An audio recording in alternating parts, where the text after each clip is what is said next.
جمیل صاحب کو سمجھائیں اللہ کا واسطہ. کسی نے میسج بھیجا, میں ان کے بیانات بہت شوق سے سنتا تھا, اب میں ان سے بھی گیا, انہوں نے ایسا بیان دیا ہے کہ اب مجھے ان سے نفرت ہو گئی ہے. کوئی منافق کہہ رہا ہے, کوئی یہودی کہہ رہا ہے, ایسے ایسے برے برے فحش القابات سے نوازا جا رہا ہے کہ الامان والحفیظ. تو میری کوئی اوقات نہیں ہے کہ میں وکیل بن کے کسی کی حمایت یا مخالفت کروں, میں کوئی اتنا بڑا آدمی نہیں ہوں, یہ تو بڑے علماء کا کام ہے.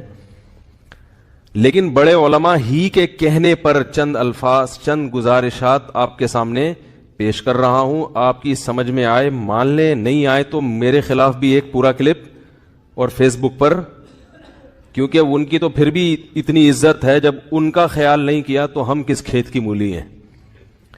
مجھے کسی نے آج کہا کہ آپ بھی کچھ بات کریں. میں نے کہا جتنی توپوں کا رخ ان کی طرف ہے نا, اس سے 4 گنا زیادہ توپوں کا رخ میری طرف ہو جائے گا, کیونکہ ان کی تو ایک شخصیت ہے, ایک بڑے بزرگوں میں ان کا شمار ہوتا ہے. ہماری کیا اوقات ان کے سامنے. لیکن یہ کہ جب بڑے حضرات ہیں, کچھ ہمارے ہی بڑوں میں سے ہیں, علماء ہیں, جنہوں نے باقاعدہ آرڈر کیا ہے کہ کوئی بات جو ہے نا لوگوں کے سامنے, لوگوں کو گائیڈنس کی ضرورت ہے اس معاملے میں, تاکہ لوگ افراط و تفریط کا شکار نہ ہوں, تو پھر میں کچھ جسارت کر رہا ہوں چند الفاظ آپ کے سامنے پیش کرنے. پہلی بات یہ ہے کہ مولانا طاری جمیل صاحب ایک صاحب رائے آدمی ہیں, ان کو اپنی رائے بیان کرنے کا پورا حق حاصل ہے. اس پر دنیا میں کوئی بھی پابندی, اس رائے بیان کرنے پر پابندی نہیں لگا سکتا. آپ کو اپنا ظرف تھوڑا سا وسیع کرنا چاہیے کہ آپ اپنے سیاسی لیڈروں کی پالیسی کے خلاف, آپ کے سیاسی لیڈروں کی پالیسی کے خلاف اگر کوئی چل رہا ہے تو آپ کے اندر اتنا ظرف ہونا چاہیے کہ آپ اس کو برداشت کرو. یہ جو ایک طوفان بدتمیزی مچایا ہوا ہے فیس بک پر, یہ آپ کے جو طریقہ کار ہے نا, یعنی آپ کی جو زبان ہے اور آپ کا جو اسٹائل ہے, اس سے یہ آپ کی ویلیو پڑھے لکھے لوگوں کی نظر میں گرا رہا ہے. یعنی آپ خود اپنے آپ کو بدنام کر رہے ہیں. حضرت مولانا طاری جمیل صاحب سے اللہ نے جو دین کا کام لیا ہے, اتنا بڑا کام اللہ نے, اور ایسے جگہوں پر لیا ہے, یعنی ایسی جگہوں پہ انہوں نے کام کیا ہے کہ جہاں ان کے علاوہ کوئی بھی کام کرنے والا موجود نہیں ہے. ابھی اگر انہوں نے کسی حاکم کے حق میں اس کی اچھی چیزوں کو ہائی لائٹ کر کے اس کو اپریشیٹ کر دیا, تو یہ کون سا جرم ہو گیا بھائی؟ یہ کون سی کتاب میں لکھا ہے کہ یہ جرم ہے؟ لوگوں کے میسج آ رہے ہیں, امام احمد ابن حنبل ظالم حاکم کے سامنے ڈٹ گئے تھے اور ان کا جیل سے جنازہ نکلا. امام ابو حنیفہ ڈٹ گئے تھے, انہوں نے وزارت کو قبول نہیں کیا, ان کا جیل سے جنازہ نکلا. امام ابو حنیفہ رحمہ اللہ تعالی نے اگر وزارت قبول نہیں کی تو کیا ساری دنیا کے سارے علماء میں کسی نے بھی وزارت قبول نہیں کی ہے؟ امام ابو یوسف نے قاضی القضاء کا عہدہ قبول کیا. امام احمد ابن حنبل رحمہ اللہ تعالی جو اس حاکم کے سامنے ڈٹ گئے تھے, وہ اس بیس پہ نہیں ڈٹے تھے کہ وہ ان کا کوئی ذاتی رنجش تھی یا کوئی مسئلہ تھا. امام احمد ابن حنبل کو حاکم وقت مجبور کر رہا تھا کہ اس کی مرضی کا فتویٰ دیں. بات آ رہی ہے سمجھ میں؟ اس وقت کا جو خلیفہ تھا, اس کی رائے یہ تھی کہ قرآن مجید اللہ کی مخلوق ہے, اللہ کی صفت نہیں ہے. امام احمد ابن حنبل کی رائے یہ تھی کہ قرآن اللہ کی صفت ہے, اور یہی اہل سنت کا عقیدہ تھا. حاکم وقت گن پوائنٹ پہ مجبور کر رہا تھا کہ آپ وہی فتویٰ دیں جو میں دیتا ہوں, کیونکہ لوگ آپ کو سنتے ہیں. اگر کوئی حاکم کسی مفتی کو, کسی عالم کو مجبور کرے کہ جو میں رائے رکھتا ہوں آپ کو اسی پہ فتویٰ دینا پڑے گا, پھر کسی عالم مفتی کے لیے جائز نہیں ہے کہ وہ اپنے فتوے کو حاکم کے کہنے سے تبدیل کرے. یعنی حکومت کی اس قسم کی چاپلوسی کیا ہے؟ بولو نا بھائی, ناجائز ہے. یعنی ایسی چاپلوسی کہ آپ غلط بیانی شروع کر دیں. حضرت مولانا طاری جمیل صاحب نے یہ جو کلپ ہے جس میں عمران خان کی حمایت کی ہے انہوں نے, میں نے بار بار سنا اس کلپ کو, اس میں کہیں بھی ایسا نہیں ہے کہ کسی غلط بات میں عمران خان کی انہوں نے کیا کی ہو.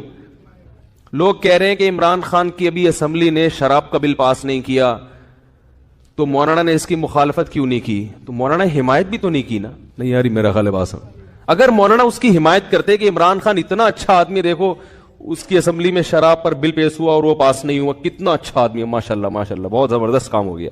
تو آپ کہتے یار یہ تو حکومت کی بالکل حمایت کر رہے ہیں. رہا یہ مسئلہ, ممکن ہے آپ یہ کہہ سکتے ہیں, پہلی بات تو میں ایک بات بتا دوں, مولانا طارق جمیل صاحب نے جو عمران خان کی حمایت کی ہے تو یہ پی ٹی آئی کی حمایت نہیں ہے, نہ پی ٹی آئی کی حمایت ہے نہ پی ٹی آئی کی مخالفت ہے. مولانا ان چیزوں میں نہیں پڑتے اور اب تک انہوں نے اپنا دامن ان چیزوں سے بچا کے رکھا ہوا ہے. اور میری رائے میں اگر وہ پی ٹی آئی کو برحق سمجھتے ہیں تو پی ٹی آئی کا نام لے کے بھی حمایت کر دیں. تو اگر آپ کو اس سے اختلاف ہے تو آپ ایک کلپ بنا دو کہ بھائی مولانا جو حمایت کر رہے ہیں ہمیں اس سے اتفاق نہیں ہے, اور مولانا کے جو دلائل ہیں ہم ان دلائل کو تسلیم نہیں کرتے اور اس کے غلط ہونے کے یہ دلائل ہیں. بات ختم ہو جائے گی. نہیں یاری میرا خیال ہے بات سن بھائی, اگر وہ پی ٹی آئی کی صراحتاً حمایت کریں نا مولانا طارق جمیل صاحب, ان کا حق ہے حمایت کر سکتے ہیں, وہ عالم دین ہے, ان کی ایک سوچ ہے, ان کا ایک تجربہ ہے, ان کا ایک, اور حکمرانوں کے ساتھ اٹھے بیٹھے ہیں وہ. میں اور آپ اتنا قریب نہیں ہے جتنا قریب وہ رہے ہیں, تو ان کو زیادہ پتا ہوگا, ہم اور آپ کو زیادہ نہیں پتا. وہ ایک رائے رکھتے ہیں. اگر وہ صراحتاً بھی کہہ دیتے کہ پی ٹی آئی کو ووٹ دو, میں یہ سمجھتا ہوں کہ پی ٹی آئی بہتر ہے, تو اگر آپ مسلم لیگ کے ہیں تو آپ ایک کلپ بنا دیں کہ مولانا کی رائے سے ہم اتفاق, بولو بھائی, نہیں کرتے. مولانا نے جو یہ دلائل دیے, ہم یہ دلائل پر ہمیں اعتراضات ہیں اور یہ اعتراضات ہیں, بات ختم ہو جاتی. منافق اور حکومت کا پٹھو, مجھے تو وہ الفاظ کہتے ہوئے شرم آ رہی ہے. یہ کون سا طریقہ ہے بھائی؟ رائے کی آزادی کا ہر ایک کو حق حاصل ہے. تو میں کہتا ہوں اگر وہ صراحتاً بھی حمایت کر دیتے, آپ ان کی مخالفت پر ایک کلپ جاری کر دیتے کہ ہم ان سے اتفاق نہیں کرتے, ختم ہو جاتی بات. جبکہ انہوں نے پی ٹی آئی کی حمایت نہیں کی ہے, انہوں نے عمران خان کی اگر حمایت کی ہے تو اس لیے نہیں کہ وہ پی ٹی آئی کا سربراہ ہے, اس لیے کہ وہ ملک کا سربراہ ہے. بات آ رہی ہے سمجھ میں؟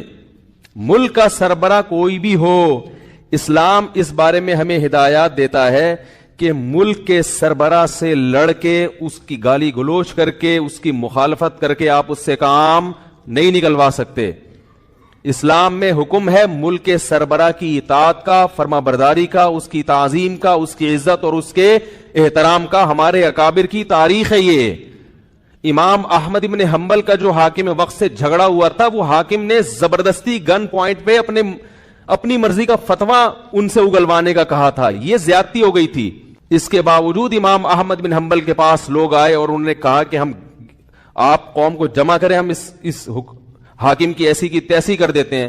آپ تاریخ اٹھا کے دیکھیں, امام احمد بن حنبل نے اس کام سے لوگوں کو منع کیا. تو مولانا طارق جمیل صاحب نے جو عمران خان کی حمایت کی, عمران خان جو اچھے کام کر رہا ہے مولانا کی نظر میں, مولانا نے ان اچھے کاموں میں کیا کیا ہے, لوگوں کو ترغیب دی ہے کہ اس میں عمران خان کا ساتھ دیں. اور میں بھی یہی کہتا ہوں, اور صرف عمران خان کے بارے میں نہیں کہتا. اگر نواز شریف کی حکومت ہوتی اور وہ کچھ اچھے کام کر رہا ہوتا تو میں بھی یہ کہتا کہ اس معاملے میں آپ کس کی حمایت کریں, نواز شریف کی حمایت کریں. زرداری بھی اگر کوئی اچھے کام کرے گا تو ہم ببانگے دہل یہ کہیں گے کہ اس کام میں آپ کس کی حمایت کریں. وہ الگ بات ہے اس بیچارے نے, یعنی اس میں ابھی تک اختلاف ہے کہ کوئی ایسا کام کیا بھی ہے کہ جس کو اچھا کہا جا سکے کہ نہیں, اس میں اختلاف ہے. کچھ کہتے ہیں کہا ہے کیا, کچھ کہتے ہیں نہیں کیا. تو کوئی بھی کرے گا. اس سے پہلے مولانا طارق جمیل صاحب نواز شریف سے بھی ملتے رہے, مسلم لیگ کے صدر سے, اور جتنے بھی سیاسی لوگ آئے ہیں, جتنے بھی حکمران آئے ہیں, مولانا ان کے ساتھ ہمیشہ اچھا سلوک, بولو بھائی, کرتے رہے.